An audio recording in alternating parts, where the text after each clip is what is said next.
ជំនឿពីការកប់សាកសពខ្មោចរបស់មនុស្សដែលបានស្លាប់ដោយសារធម្មជាតិត្រូវបានគេកប់ទិសនៃដំណើរព្រះអាទិត្យគឺកប់ក្បាលទិសខាងលិចអ្នកណាម្នាក់ដែលបានស្លាប់ដោយគ្រោះថ្នាក់ឬស្លាប់ដោយអំពើហិង្សាដូចជា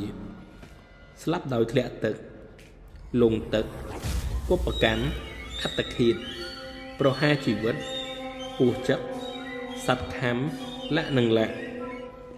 ត្រូវបានគេកប់ទទឹងគឺកប់ក្បាលទៅទិសខាងជើង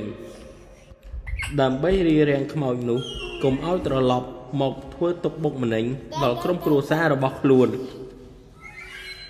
គ្មានក្បួនច្បាប់សម្រាប់ពេលបូជាសពទេ